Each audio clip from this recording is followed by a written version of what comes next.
The lie that keeps smart people broke. There's a lie many smart, capable people believe about money. It sounds reasonable, it sounds responsible, and it keeps them stuck for years. The lie is this: if I just work harder, things will stabilize. That used to be true. It isn't anymore. And if you've been pushing yourself, doing all the right things, and still feeling financially unstable, this video is for you. Not because you're doing something wrong, but because the rules quietly changed. Let's talk about why this lie feels so convincing. Most people who struggle financially are not reckless. They're not lazy. They're not careless with money. They're usually disciplined. They show up. They try again. They take responsibility. And when things don't improve, they assume the problem must be effort. So they add more hours, more side projects, more stress. That feels logical. But logic without context can become a trap.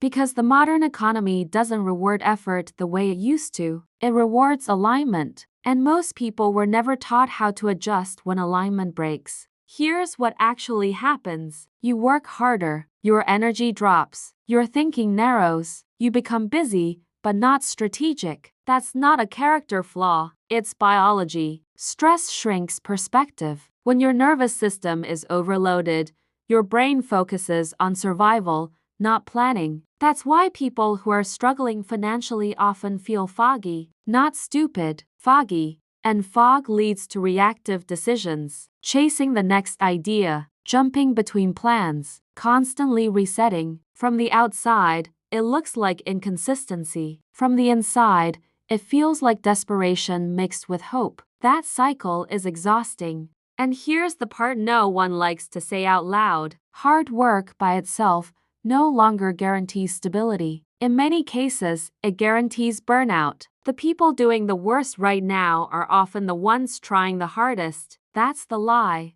The belief that effort alone will fix a system that no longer responds to effort the same way. So what actually helps? Before we talk about money, we have to talk about structure. Structure is not control, it's containment. It's what allows effort to turn into progress instead of noise. Without structure, effort leaks through distractions, through comparison, through unnecessary decisions. Think about this. If someone has 10 possible ways to make money, but no structure, they'll touch all 10 and finish none. If someone has one way and clear limits, they'll move forward slowly but steadily. The second person looks boring. They win. This is why so many intelligent people stay stuck longer than they should. They're capable of many things. That becomes the problem. They don't lack options. They lack constraint. Constraint is uncomfortable at first. It feels like narrowing your life, but it actually gives relief because it reduces decision fatigue. And decision fatigue is one of the biggest hidden costs of financial instability. Every decision drains energy.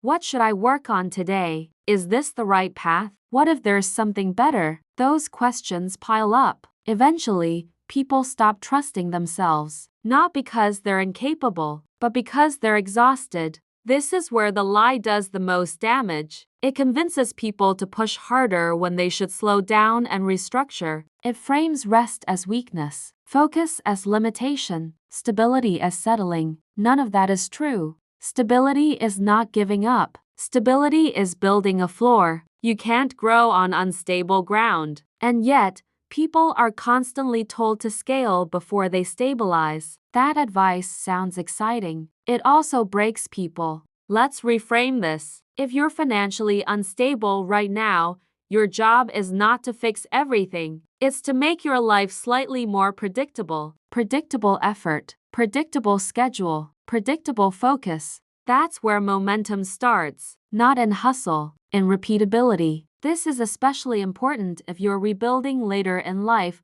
or after a setback. You don't have endless energy, and you shouldn't need it. You need clarity. Here's a simple truth. Money stress is not just about money. It's about uncertainty. When you don't know what next month looks like, your nervous system stays on high alert. That makes it harder to plan, harder to focus, harder to learn. Which is why just work harder advice feels cruel to so many people. They're already maxed out. So instead of asking, how do I earn more right now? A better question is, how do I reduce chaos? Reducing chaos creates capacity. Capacity creates better decisions. Better decisions create income over time. That sequence matters. Skipping it keeps people looping. This channel is not about shortcuts. It's about undoing the damage caused by outdated advice. You don't need to prove your worth through exhaustion. You don't need to chase every opportunity. You don't need to punish yourself for a system that no longer behaves the way it used to. You need a calmer frame.